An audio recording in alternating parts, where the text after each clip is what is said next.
जय हिंद। स्वागत है आप सभी का एक बार फिर से आपके अपने चैनल एनी क्लासेस में कुछ खास महत्वपूर्ण इंपॉर्टेंट जानकारी के साथ।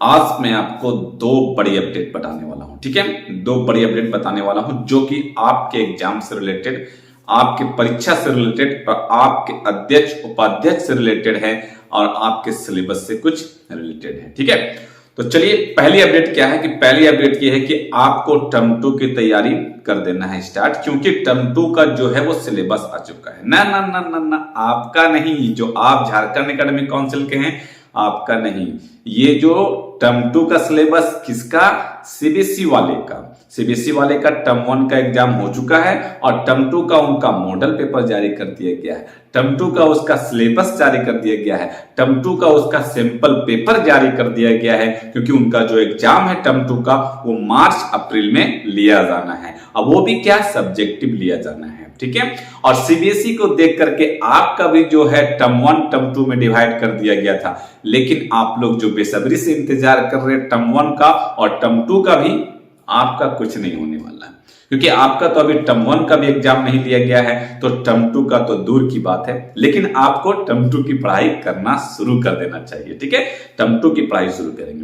और दूसरी अपडेट क्या है आपका कि दूसरी अपडेट जो है आपके अध्यक्ष उपाध्यक्ष को लेकर के है, आपके एग्जाम से रिलेटेड है, क्योंकि आपके अध्यक्ष उपाध्यक्ष की जो नियुक्ति नहीं की जा रही है उसके लिए क्या किया गया है, उसके लिए कोर्ट में याचिका दायर किया गया है, ताकि जल्द से जल्द अध्यक्ष उपाध्यक्ष की नियुक्ति की जाए और आप लोगों का जो परीक्षा बाधित है, आप लोगों की जो परीक्षा रुकी है, वो परीक्षा लिया जा सके। ठीक है, तो चलिए विस्तार से जानते हैं क्या है दो बड़ी अपडेट। तो पहली अपडेट है कि सीबीएसई टर्म 2 परीक्षा का सैंपल पेपर जारी और एग्जाम कैसा होगा, सब्जेक्टिव सवाल होंगे, जो कि आप झारखंड एकेडमिक काउंसिल के जो बच्चे हैं, विद्यार्थी हैं, आपका भी जो टर्म 2 का एग्जाम होने वाला वो कैसा होने वाला है, वो भी आपका सब्जेक्टिव एग्जाम होने वाला है। ठीक है, लेकिन क्या विडंबना है, पता ही नहीं चल रहा है।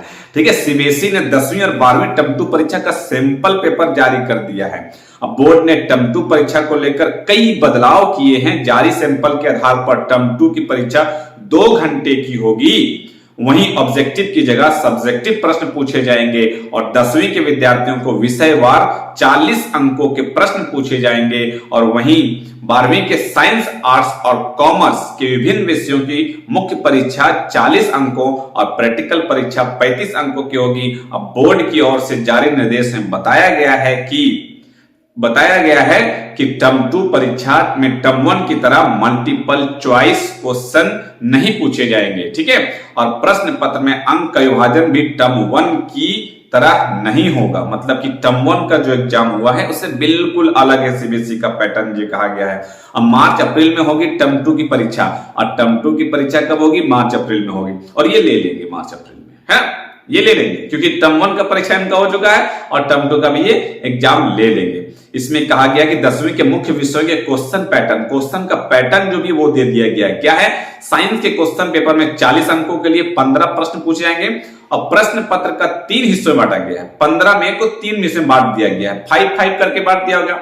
सेक्शन ए में 2-2 अंकों के 7 प्रश्न, क्वेश्चन बी में 3-3 अंकों के, मतलब कि 7-3-3 तो 10 हो जाएगा, और क्वेश्चन सी में 4 अंकों के 2 केस स्टडी आधारित प्रश्न पूछे जाएंगे। अब विद्यार्थियों को प्रश्न का विकल्प भी दिया जाएगा, मतलब प्रश्न का विकल्प भी दिया जाएगा, क्वेश्चन पेपर भी दे दिया गया है, सैंपल पेपर भी जारी कर दिया गया। कल मैंने अपडेट में आप लोगों को बताया था, क्या बताया था कि झारखंड एकेडमिक काउंसिल को अगर कुछ एग्जाम वगैरह नहीं भी ले रही तो टर्म 2 का जो मॉडल पेपर है, सैंपल पेपर, वो जारी करना चाहिए। अब देखिए सीबीएसई वाले ने जारी कर दिया है ना, लेकिन झारखंड एकेडमिक काउंसिल पीछे है।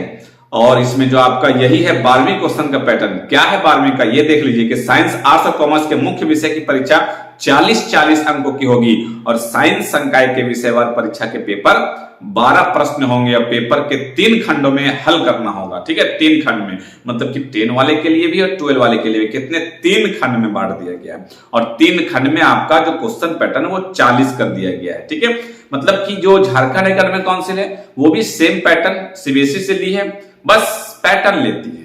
ठीक है, झारखंड एकेडमिक काउंसिल क्या करती है, बस पैटर्न लेती है, उसको फॉलो नहीं करती है। फॉलो मतलब उनका एग्जाम हो चुका है, आप अभी इंतजार करिए, इनका टर्म 2 का सिलेबस आ चुका है, इनका टर्म 2 का मॉडल पेपर जारी कर दिया गया, इनका टर्म 2 का सैंपल पेपर जारी कर दिया गया, इनका टर्म 2 का क्वेश्चन पैटर्न जारी कर दिया गया है। और आप झारखंड एकेडमिक काउंसिल के बच्चे इंतजार इंतजार इंतजार कर रहे हैं। अब कब तक इंतजार करना है वो तो कौन जाने, है ना, ये तो आप कमेंट करके बताएंगे।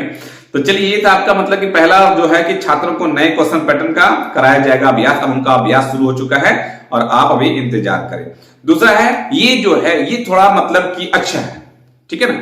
ये जो दूसरी अपडेट आपका वो झारखंड एकेडमिक काउंसिल के लिए प्योर अपडेट है। वो तो थी सीबीएसई के लिए, ये आपके लिए प्योर अपडेट है। क्या कर दिया, जो उपाध्यक्ष की नियुक्ति को लेकर याचिका दायर किया है। अब याचिका कौन दायर की है, याचिका दायर करने से क्या होगा, क्या आपको इसके लिए कुछ बेनिफिट मिलने वाला है या नहीं मिलने वाला है, तो इस पर देखते क्या लिखा हुआ कि जैक के अध्यक्ष उपाध्यक्ष की नियुक्ति को लेकर हाई कोर्ट में, कहां पे, हाई कोर्ट में PIL दायर की गई है। और झारखंड एकेडमिक और झारखंड इंटरमीडिएट शिक्षक एवं शिक्षक के तरफ महासंघ के महासचिव अरविंद कुमार सिंह ने, अरविंद कुमार सिंह का नाम आप लोगों को बहुत याद होगा, है ना, जो महासचिव जी है कुमार सिंह ने याचिका दायर करके ये कहा है कि उन्होंने याचिका में जैक के अध्यक्ष व उपाध्यक्ष की नियुक्ति मांग की है। और इसमें कहा गया है कि पिछले 4 माह से जैक अध्यक्ष विहीन हैं और नियमावली के तहत अध्यक्ष को ही वित्तीय अधिकार के साथ साथ गोपनीय कार्यों जैसे परीक्षा से संबंधित निर्णय लेने का अधिकार है।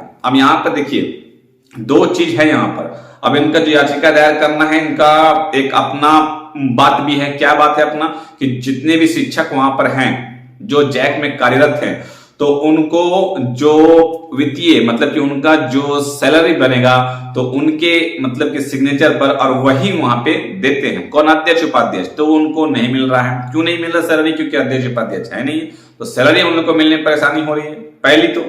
पहली तो मेरे ख्याल से प्राइमरी यही है। और उसके बाद दूसरा यही है कि जो बच्चों का एग्जाम नहीं लिया जा रहा है। क्यों नहीं लिया जा रहा है, क्योंकि जब अध्यक्ष उपाध्यक्ष रहेंगे तब ना क्वेश्चन पेपर छपेगा उनके देख रेख में, ठीक है। जब वही उनको मतलब कि क्वेश्चन उनके अंडर में रहेगा उसके बाद प्रिंट करवाया जाएगा, तो वो है ही नहीं, तो क्वेश्चन पैटर्न तैयार कौन करवाएंगे, क्वेश्चन किसके अंडर में रहेंगे। और जो हमारे सचिव को है उनको दिया जाना चाहिए कार्यभार, तो दिया नहीं गया, है ना। तो इस दोनों को कार्य को लेकर के ये जो है PIL दायर किया गया है। सारे निर्णय का अधिकार है। लगभग 21 लाख बच्चों की परीक्षा रुकी हुई है। अब बच्चों की परीक्षा लेने संबंधित निर्णय नहीं हो पा रहा है, ठीक है। तो शायद ये PIL कुछ आप लोगों के लिए मतलब कि आशा की किरण लाए, कुछ उम्मीद जगे और कुछ आप लोगों के लिए पॉजिटिव खबर सुनने को मिले, बहुत जल्द मिलेगा। और जैसे ही जो भी पॉजिटिव खबर मिलेगा आप तक, आपके कानों तक पहुंच जाएगा। बट आपको करना क्या है, एनी क्लासेस जो आप देख रहे हैं इसको सब्सक्राइब कर ले और बेल आइकन को प्रेस कर ले, ताकि जो भी अपडेट मैं आप तक पहुंचाने की कोशिश करूं और डालूं इस चैनल में, जो आपका चैनल है, तो आप तक पहुंच सके, ठीक है। आगे बढ़ते, अभी तक सब्सक्राइब नहीं किए, सब्सक्राइब। परीक्षा लेने से संबंधित निर्णय नहीं हो पा रहा है, वहीं पूर्व में आयोजित हो चुकी कई परीक्षाओं के उत्तर पुस्तिकाओं का मूल्यांकन भी नहीं हो पाया। बताइए, एग्जाम तो दूर की बात है, जो एग्जाम ले लिया गया है उस एग्जाम का उत्तर पुस्तिका का मूल्यांकन तक नहीं हो पाया है। क्या है मतलब कि जैक की जो नियमावली है, जैक के बारे में सोचते हैं ना तो कोई क्या बताएं। खैर आप लोगों के लिए जो है वो जैक का अध्यक्ष उपाध्यक्ष की नियुक्ति लेकर याचिका तो दायर कर दिया गया है। तो बहुत जल्द आप लोगों के लिए कुछ न कुछ खबर तो जरूर मिलेगा, और जैसे ही मिलेगा मैं आप तक पहुंचा दूंगा, ठीक है। तो आज की जो 2 बड़ी अपडेट है मैं आप तक पहुंचाने की कोशिश किया हूं, शायद आप तक पहुंच गया होगा। अगर वीडियो अच्छा लगता हो, अगर वीडियो इंफॉर्मेटिव लगता हो, अगर वीडियो समझ में आता हो, तो चैनल को सब्सक्राइब जरूर से जरूर करेंगे, ओके। और कुछ प्रॉब्लम, कुछ परेशानी हो तो कमेंट करें, मैं सारे कमेंट का जवाब देने की कोशिश करता हूं। मिलते हैं फिर नेक्स्ट वीडियो में कुछ खास जानकारी के साथ, तब तक रखिए अपना ख्याल। Thank you friends, thanks for watching.